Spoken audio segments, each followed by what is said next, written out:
చాలా మంది ముందు తేదీతో చెక్లు ఇస్తుంటారు. వీటినే పోస్ట్ డేటెడ్ చెక్ అంటారు. వీటికి ఎన్ని రోజులు వ్యాలిడిటీ ఉంటుంది? అకౌంట్లో డబ్బులు లేకున్నా పోస్ట్ డేటెడ్ చెక్ ఇవ్వచ్చా అనే అంశాలతో పాటు ఈఎంఐ చెక్ బౌన్స్ అయితే ఎలాంటి జాగ్రత్తలు తీసుకోవాలి అనే విషయాలపై న్యాయ నిపుణులు ఇస్తున్న సూచనలను ఇప్పుడు చూద్దాం. పోస్ట్ డేటెడ్ చెక్ల విషయంలో ఎలాంటి జాగ్రత్తలు తీసుకోవాలి, ఎలాంటి ప్రికాషన్స్ తీసుకోవాలి?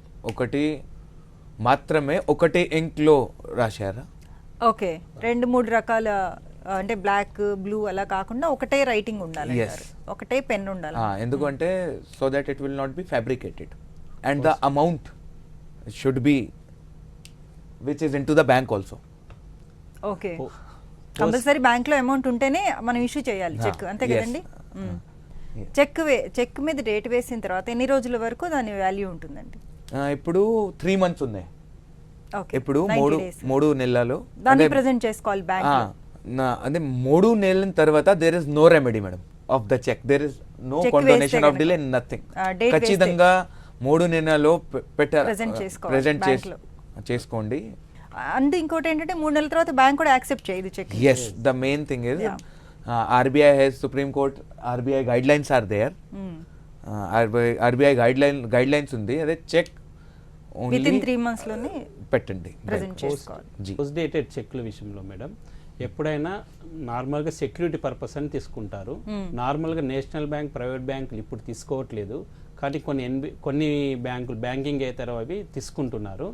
ఎప్పుడైనా దాని మీద సెల్ఫ్ చేయాలండి. ఎన్ని చెక్లు ఇస్తే సెల్ఫ్ అంటే ఎవరైతే కంపెనీ ఇస్తున్నో వాళ్ళ మీద వెళ్ళే విధంగా చేయాలి. అంతేకాకుండా వాటి యొక్క చెక్కుల నేమ్స్ నెంబరింగ్ ఉంటుందండి, మీ దగ్గర కూడా ఒక రికార్డు పెట్టుకోండి. ఇంకో విషయం అండి, ఎప్పుడైనా మాకు చెక్ బౌన్స్ అయినప్పుడు అంటే ఒక ఈఎంఐ పోయిందనుకోండి, మీరు దాన్ని తిరిగి కట్టినప్పుడు మీరు కంపెనీ దగ్గరికి వెళ్ళి ఏ చెక్ అయితే బౌన్స్ అయిందో ఆ అమౌంట్ కట్టామని మీరు ఒక నోట్ తీసుకోవాలండి.